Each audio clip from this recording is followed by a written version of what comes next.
When Mansour and his companions withdrew, Seir with his 4 relatives entered and knelt. He carried in his hand a golden censer in shape like a boat, filled with small greenish grains like resin. He gave incense, for he was the one that clung to God, voluntarily, reverently, and lovingly following his will. He placed his gift upon the little table and knelt long in adoration.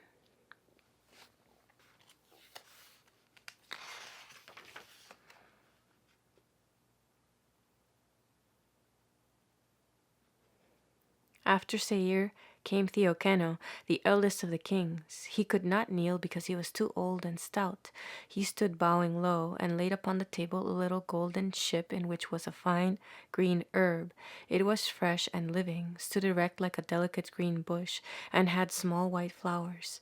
Theokeno offered myrrh, for myrrh is typical of mortification and vanished passions. This good man had had to struggle against severe temptations to idolatry and polygamy.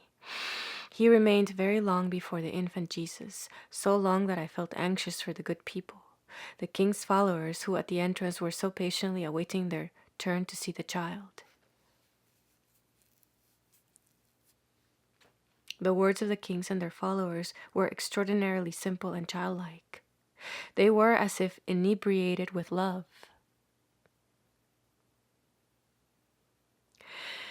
They always began, "We have seen his star, and that he is king over all kings.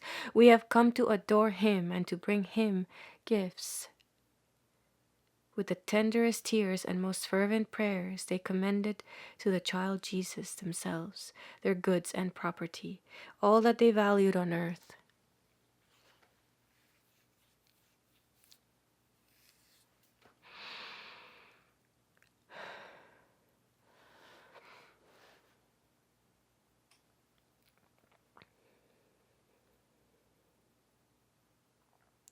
They begged him to take their hearts, their souls, their actions, their thoughts. They entreated him to enlighten them, to bestow upon them all the virtues, and to the whole earth to grant peace, happiness, and love.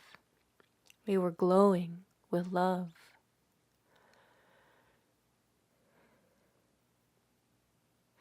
No words could depict their ardor and humility, nor the tears of joy that bathed their cheeks and flowed down the beard of the eldest.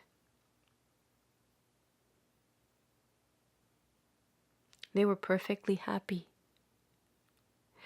They believed that, at last, they had entered into the star after which their forefathers had so long legitimately sighed, and at which they themselves had so long longingly gazed.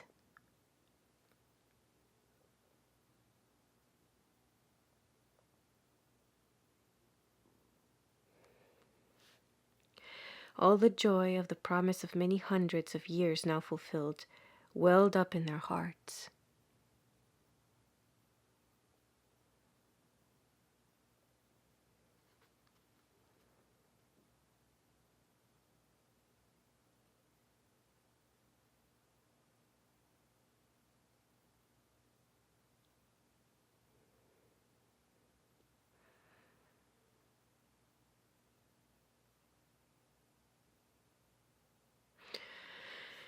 Joseph and Mary also wept.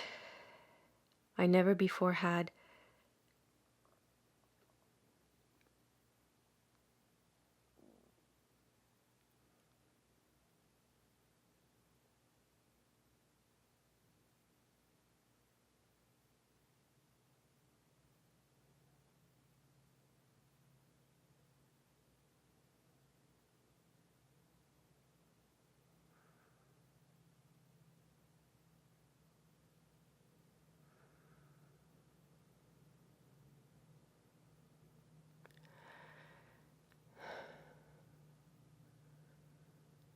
Have you forgotten what it's like to be young?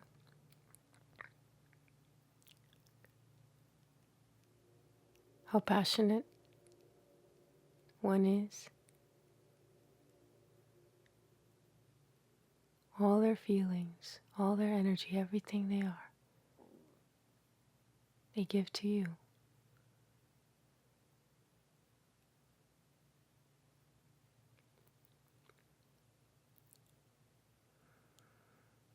They haven't been beaten down and jaded by life yet, and neither shall they ever be, for they have you.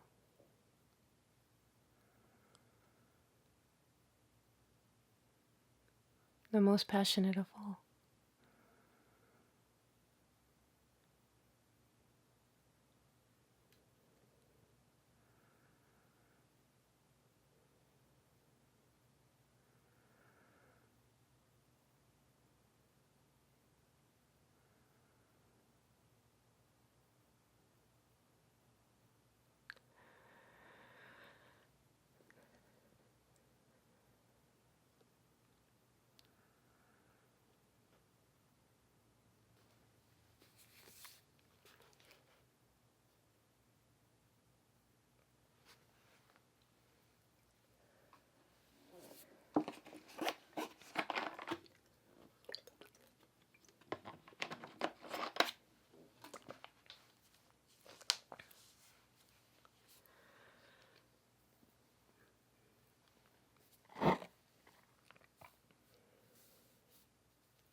Joseph and Mary also wept. I never before had seen them so full of joy. The honor paid their child and Savior, and the recognition of him by the kings, of that child for whom their poverty could afford so poor a couch, of that child the knowledge of whose high dignity lay hidden in the silent humility of their own hearts. All that comforted them immeasurably.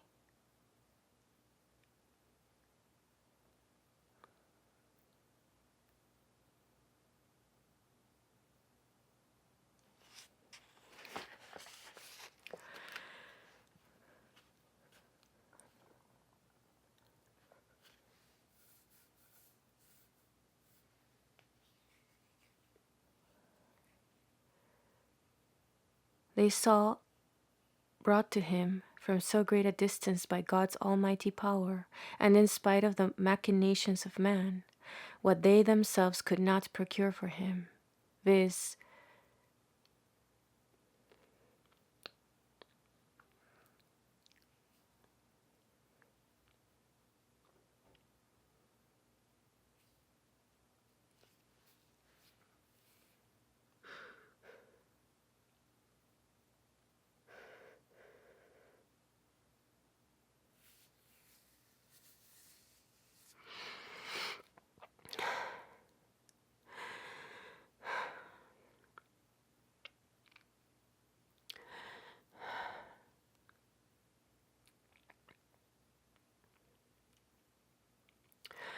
the adoration of the great and magnificent gifts offered with holy profusion. Ah, they adored with those great ones, and the honor their child received inundated their heart with exceedingly great joy.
The Mother of God accepted everything most humbly and thankfully. She spoke not, but the movement of her veiled head told all.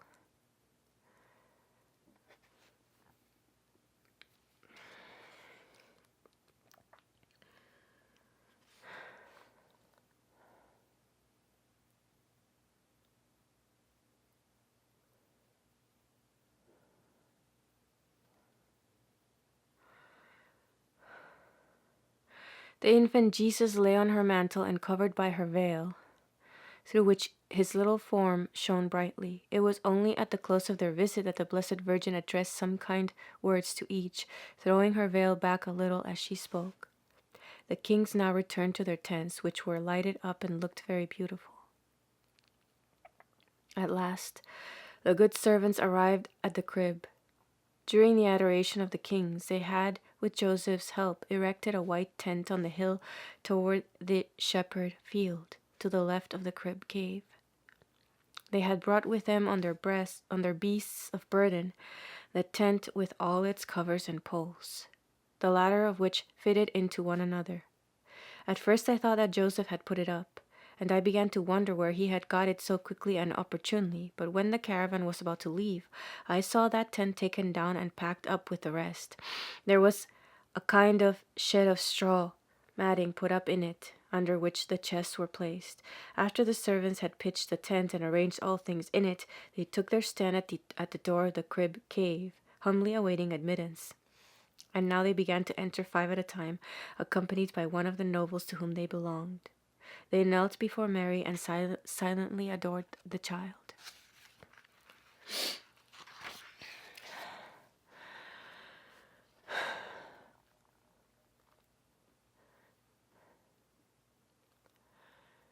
Lastly came the boys in their little mantles, and then there may have been in all about 30 persons present. When all had withdrawn, the kings again came in together. They had changed their mantles for others of raw silk, white and flowing, and they carried censers and incense. 2 servants had previously laid down over the floor of the cave a carpet of a deep red color, on which Mary sat with the child, while the kings offered incense. This carpet Mary kept ever afterward. She walked on it and took it with her on the ass to Jerusalem, when she went there for her purification. The kings incensed the child, Mary, Joseph, and the whole cave. This was with them a ceremony of expression. This was with them a ceremony expressive of veneration.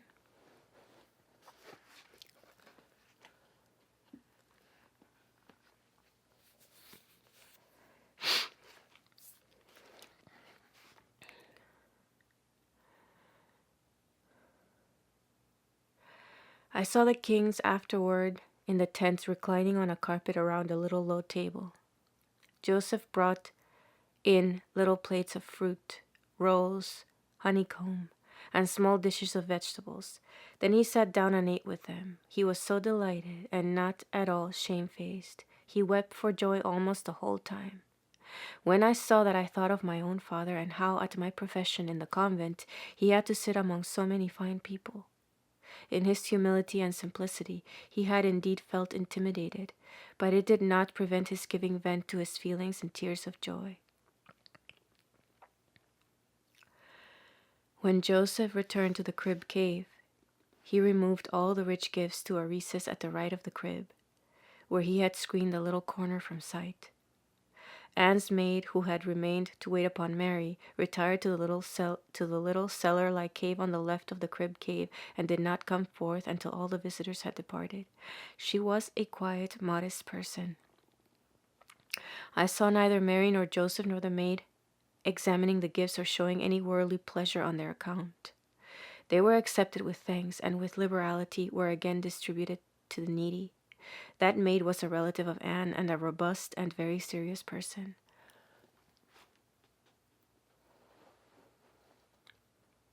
On this evening and during the night, I saw in Bethlehem only at Joseph's paternal house a noisy bustling to and fro, and when the kings entered the city there was some little excitement around the crib cave. All was at first very quiet. After a while, I saw here and there in the distance Jews lurking and whispering together and giving notice in the city of what they saw. I saw also in Jerusalem on this day many old Jews and priests hurrying to and fro with writings to Herod, and then all became quiet as if they wished the subject dropped. At last, the kings with their people held under the cedar over the suckling cave, a religious service. The singing was most touching, the boys' sweet voices mingling with those of the elders. After the service, the kings went with a part of their followers to a large inn at Bethlehem. The others slept in the tents between the crib and the suckling cave, which latter they had also taken possession of for the storing of part of their treasures. The white tent before the crib was occupied by some of the most distinguished of the nobles.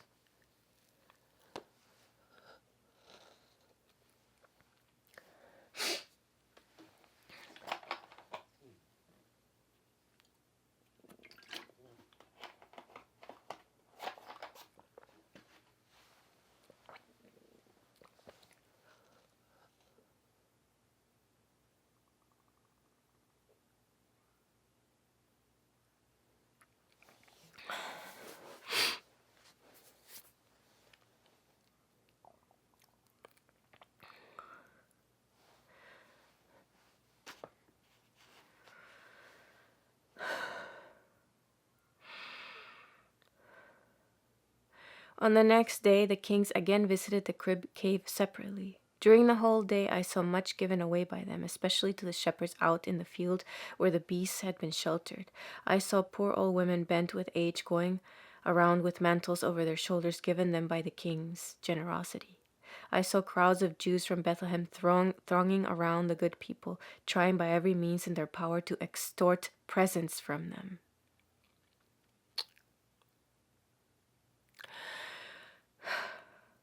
I saw crowds of Jews, Jews, Jews, Jews, Jews, Jews, Jews, Jews. I saw crowds of Jews from Bethlehem thronging around the good people, trying by every means in their power to extort presents from them, and looking through all that they had with a design to cheat, and looking through all that they had with a design to cheat.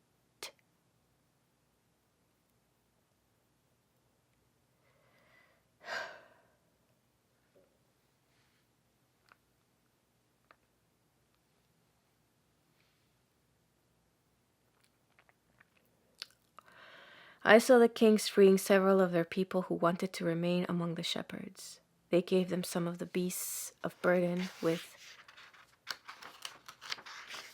all kinds of covers and vessels packed on them, also golden grains or gold dust, and they parted from them most cordially. I know not why their number was so diminished. Perhaps many went away or were sent home the preceding night.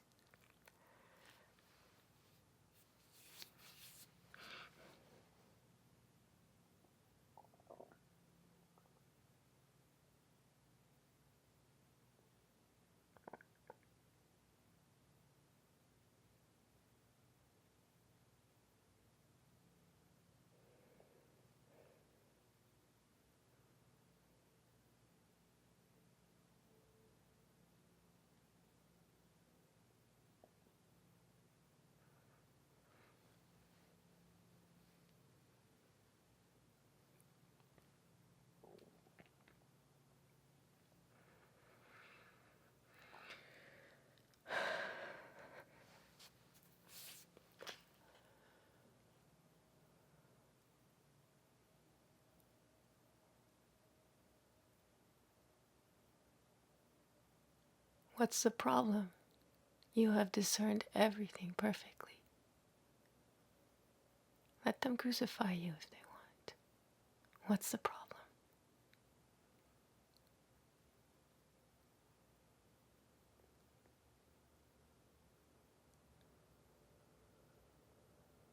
You have everything you need to triumph.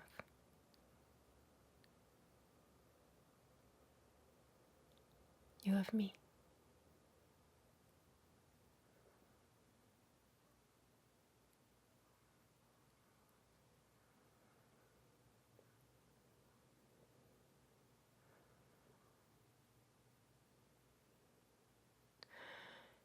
You have your own glory, which is true and real, unlike the lies of those who live to exemplify avarice and to lie. Everything will be taken care of according to law, real law. So what's the problem? Keep being perfect. That's your best quality.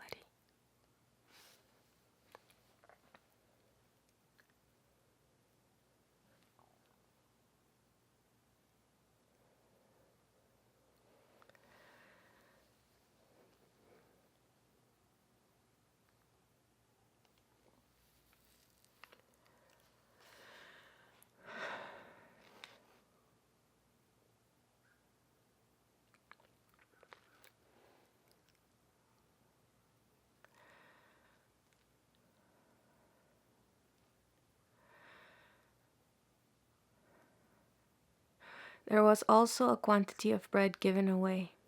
I do not know where they got so much, but true it is that they had it. They were accustomed to bake wherever they encamped. I think they must already have received a warning to diminish their luggage as much as possible on the return journey. That evening I saw the kings in the crib cave, taking leave. Mensor entered first alone, and the Blessed Virgin gave him the child in his arms. He shed abundant tears, and his face was beaming with joy. Then followed the others and took leave with many tears.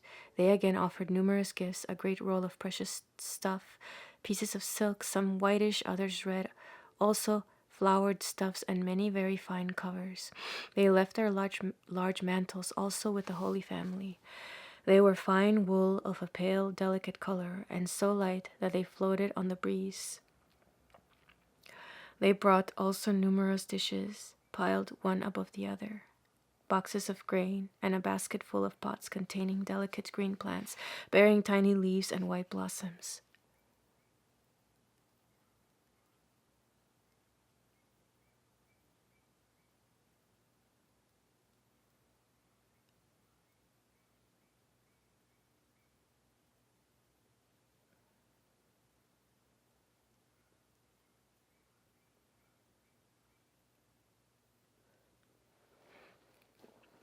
About 3 of these small pots stood in the middle of a large one.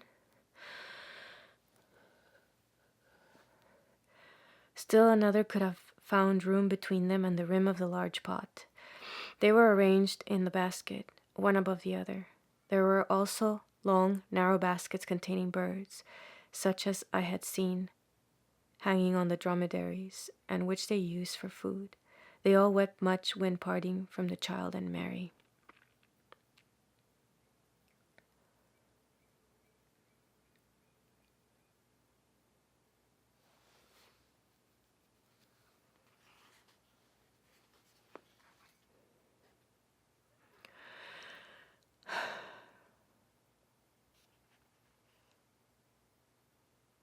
They left their large mantles also with the Holy Family.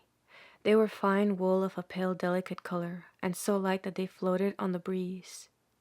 They brought also numerous dishes piled one above the other, boxes of grain, and a basket full of pots containing delicate green plants, bearing tiny leaves and white blossoms.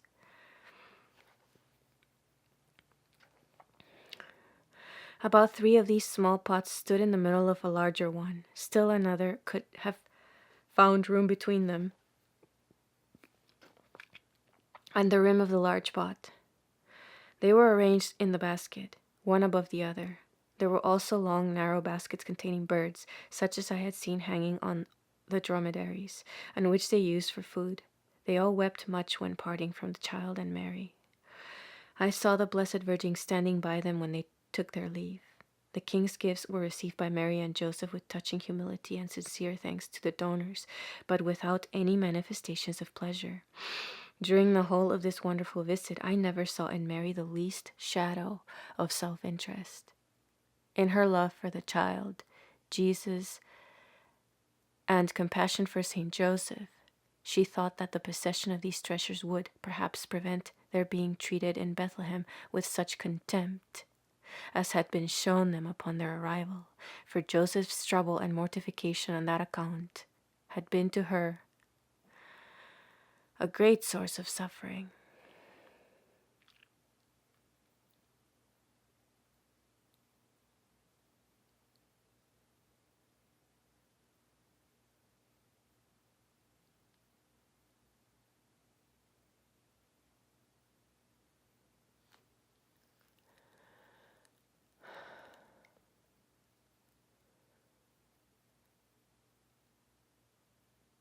And for her suffering, and for my suffering, and for the suffering of all women,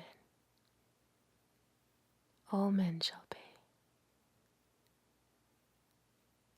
Every single one of them. All betrayers of God and Goddess.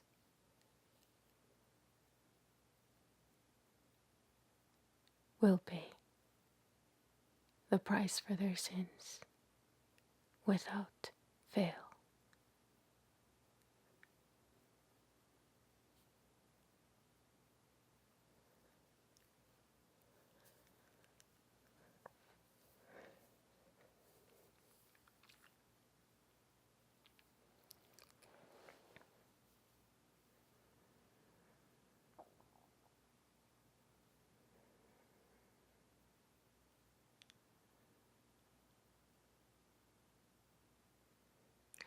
Lamps were already lighted in the crib cave when the kings took leave.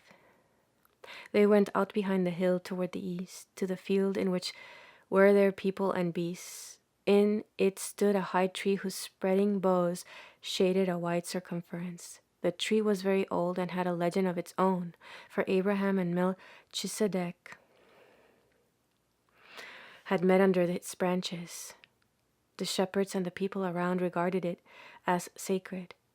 A spring gushed up before it, the waters of which the shepherds used at certain seasons on account of their healing qualities.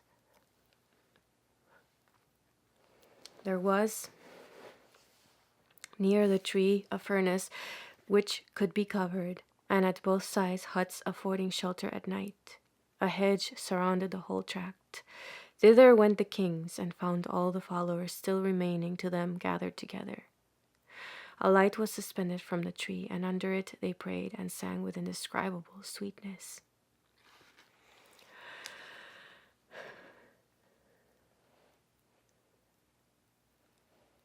Joseph entertained the kings again in the tent by the crib, and then they and their nobles returned to their inn at Bethlehem. Meanwhile, the governor of the city, acting on a secret order from Herod, or moved by a spirit of officiousness, I know not, had resolved to arrest the kings then in Bethlehem and accuse them to Herod as disturbers of the peace. I know not when he was going to execute his resolve, but to the kings that night in Bethlehem and to their followers in their tents near the crib, an angel appeared in sleep, warning them to depart forthwith and to hasten home by another way. Those in the tents immediately awakened Joseph and told him the order just received, while they proceeded to arouse the whole encampment and order the tents to be taken down, which was done with incredible speed. Joseph hurried off to Bethlehem to announce it to the kings, but they, leaving most of their baggage behind them, had already started from the city. Joseph met them on the way and told them his errand. They informed him that they too had received similar instructions from an angel. Their hurried departure was unnoticed in Bethlehem. Their hurried departure was unnoticed in Bethlehem. Their hurried departure was unnoticed in Bethlehem. Issuing forth quietly and without their baggage, an observer might have concluded that they were going to their people, perhaps for prayer. While they were still in the cave, weeping and taking leave, their followers were already starting in separate bands in order to be able to travel more quickly, and were hurrying to the south by a route different from that by which they had come, to the desert of Engadi along the Dead Sea. The kings implored the Holy Family to flee with them. On their refusal, they begged Mary at least to conceal herself with Jesus in the suckling cave, that she might not on their account be molested. They left many things to Saint Joseph to give away. The Blessed Virgin, taking the veil from her head, bestowed it upon them. She had been accustomed to envelop the infant Jesus in its folds when holding him in her arms. The kings still held the child in their arms. They were shedding tears and uttering most touching words. At last they gave their light silk mantles to Mary, mounted their dromedaries, and hurried away. I saw the angel by them in the field, pointing out the way they should take.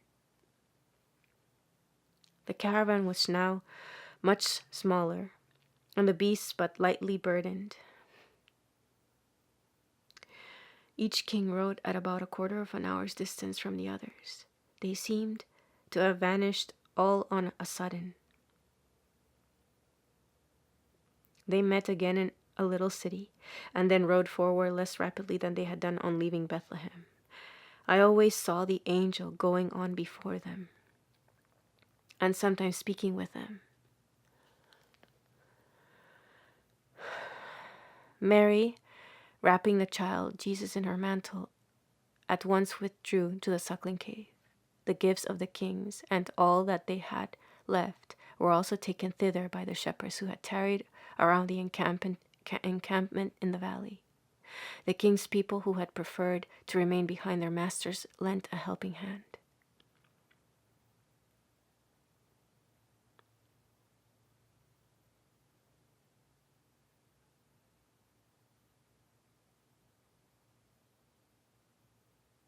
The 3 oldest of the shepherds, who had been the first to do homage to Jesus, received very rich presents from the kings. When it was discovered in Bethlehem that the caravan had departed, the travelers were already near Engadi, and the valley in which they had encamped was, with the exception of some tent poles left standing and the footprints in the grass, lonely and still as before.